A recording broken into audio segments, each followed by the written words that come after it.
Assalamualaikum warahmatullahi wabarakatuh. Jumpa lagi dengan Pak Jalil. Pada kesempatan kali ini kita akan membahas materi SKI, yaitu tentang Sunan Derajat dan perannya dalam penyebaran agama Islam di Indonesia.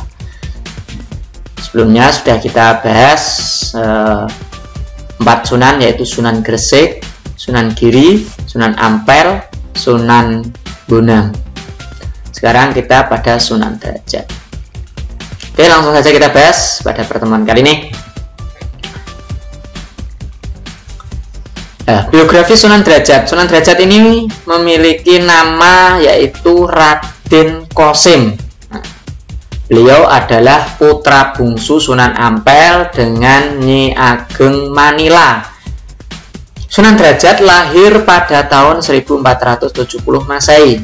Ia merupakan saudara kandung dengan Raden Magdum Ibrahim atau Sunan Bonang. Jadi dengan Sunan Bonang ini Sunan Derajat adalah saudara kandung. Selain bernama Raden Kosim, Sunan Derajat juga dikenal dengan nama Maulana Hasyim atau disebut juga Raden Syarifuddin, atau disebut juga Pangeran Kadrajat,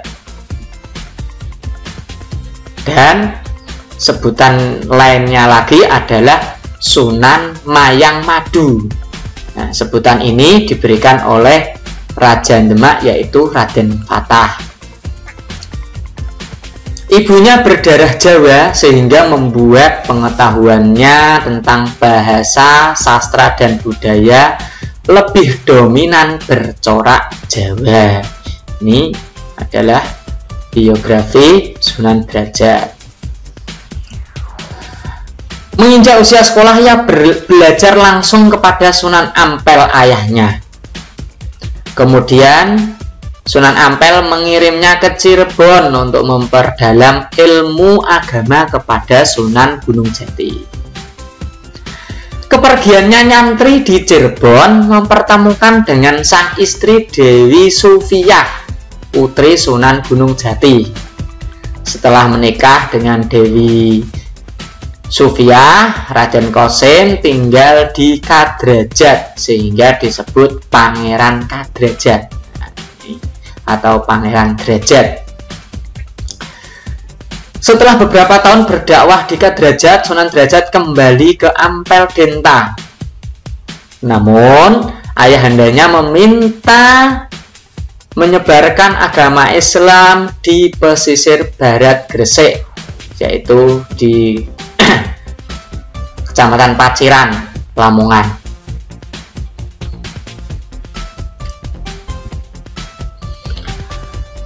Berdasarkan cerita tutur cerita setempat bahwa dikisahkan dalam sebuah perjalanan laut menuju Gresik, perahu yang ditumpangi Sunan Derajat dihantam gelombang besar.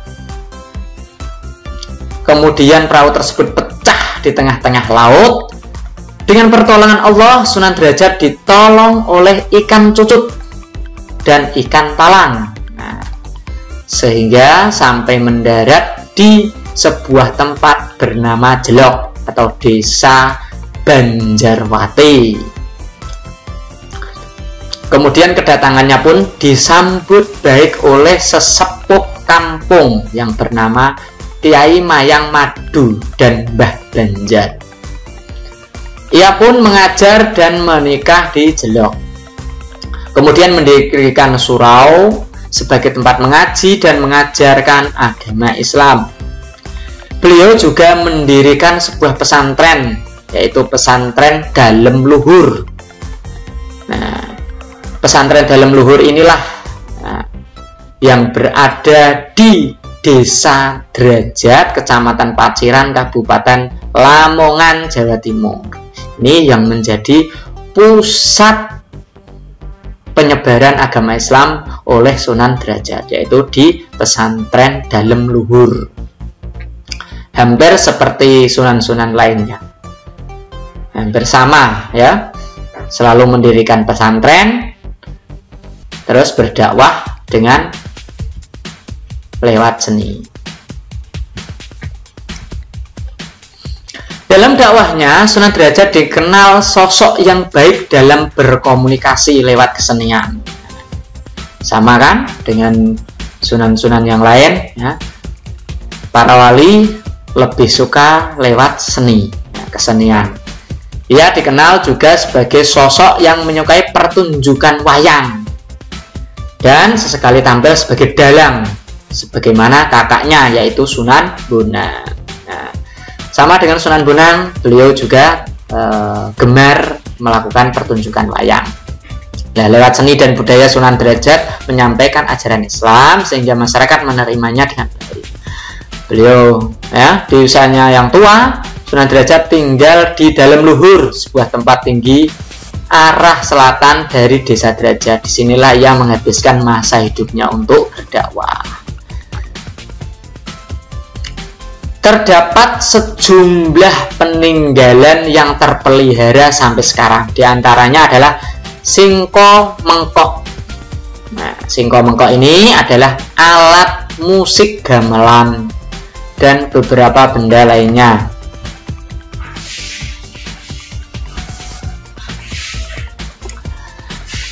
Nah, peran Sunan Derajat, ya, perannya dalam mengembangkan agama Islam di Indonesia yang pertama adalah meningkatkan kesejahteraan rakyat. Karena dalam berdakwah, beliau itu dikenal dengan sosok yang berjiwa sosial, sangat peduli terhadap kehidupan fakir miskin, sehingga beliau lebih mengutamakan peningkatan kesejahteraan masyarakat.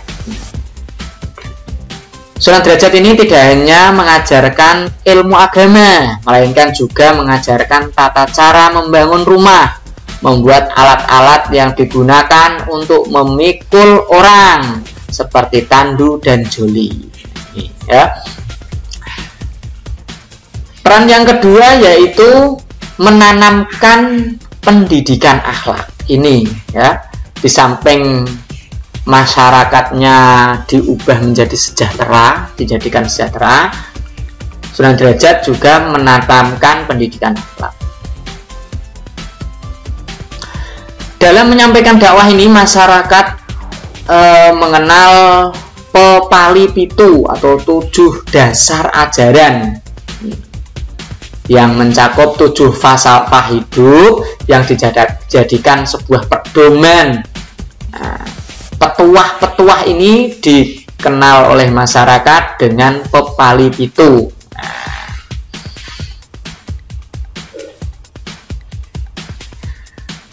Dalam dakwahnya, beliau sangatlah merakyat dan begitu membaur dengan masyarakat. Adapun Pepali Pitu tersebut, ya, ajaran Sunan Derajat, Pepali Pitu itu yang pertama adalah membangun resep tiasing sasomo. Nah, membangun resep tiasing sasomo. Kita itu selalu membuat senang hati orang lain. Nah, ini prinsip yang pertama adalah selalu membuat hati senang orang lain. Yang kedua, jroning suka kudu eling lan waspada. Dalam suasana gembira, hendaknya tetap ingat Tuhan dan selalu waspada. Walaupun dalam keadaan senang, kita tetap ingat kepada Allah. Yang ketiga, laksitaning subroto tan nyipto marang pringgo bayoning lampah. Artinya, dalam upaya mencapai cita-cita yang luhur, jangan menghiraukan halangan dan rintangan. Untuk mencapai cita-cita kita jangan mudah menyerah intinya. Ya, walaupun ada halangan, ada rintangan, harus kita terjang. Pepali Pitu yang keempat yaitu meper hardaning poncodriya, senantiasa berjuang menekan gejolak hawa nafsu indrawi. Nah, walaupun kita sedang berjuang, tapi kita tetap menjaga hawa nafsu kita. Yang kelima, Heneng, hening, henung. Artinya, dalam diam akan tercapai keheningan, dalam hening akan mencapai jalan kebebasan mulia. Nah, ini adalah prinsip Sunan Derajat yang diajarkan kepada masyarakatnya. Yang keenam adalah mulya guna panca waktu. Nah, mulya guna panca waktu, pencapaian kemuliaan lahir batin dicapai dengan menjalani sholat 5 waktu. 5 waktu ya. Jadi kita akan menjadi mulia lahir dan batin dicapai dengan cara menjalankan sholat 5 waktu. Yang terakhir, mene ana teken marang wong kang wuta, mene ana mangan marang wong kang luwe, mene ana busana marang wong kang wuda, mene ana pangiyup marang wong kang kaudanan. Wong kang kudanan ya. Mene ana teken marang wong wuta, mene ana mangan marang wong luwe, mene ana busana marang wong wuda, mene ana pangiyup marang wong kudanan. Berikan tongkat kepada orang yang buta. Orang yang buta kita beri tongkat. Orang yang tidak tahu kita beritahu. Berikan makanan kepada orang yang lapar. Sedekahkan pada orang yang membutuhkan. Berikan pakaian pada orang yang tidak memiliki pakaian. Orang yang butuh, kita beri pakaian, kita beri pakaian. Berikan tempat berteduh kepada orang yang kehujanan. Orang meminta pertolongan, kita berikan pertolongan. Itu adalah 7 pesan dalam membina akhlak yang diajarkan oleh Sunan Derajat.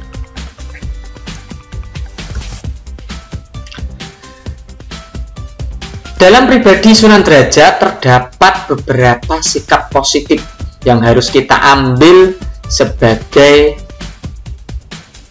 tauladan bagi kita, yaitu merakyat dan peduli fakir miskin. Nah, Sunan Derajat ini sangat merakyat dengan senang sekali, peduli sekali terhadap fakir miskin.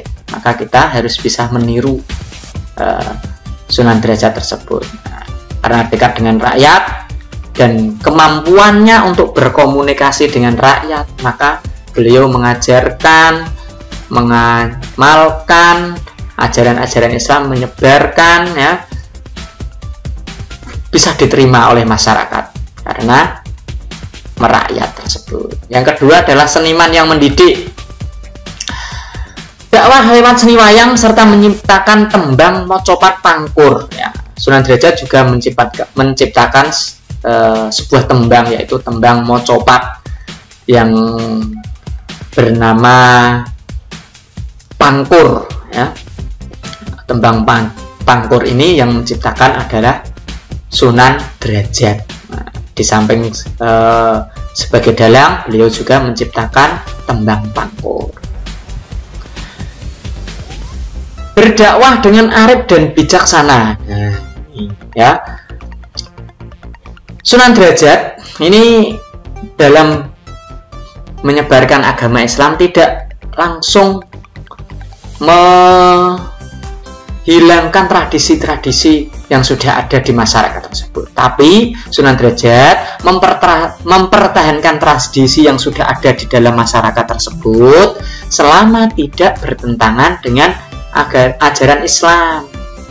Nah, kemudian ditambahkan tradisi yang ada tersebut dengan nilai-nilai ajaran Islam. Jadi tidak menghilangkan tradisi, tapi menyusupinya dengan nilai-nilai ajaran Islam, sehingga dakwahnya mudah diterima oleh masyarakat.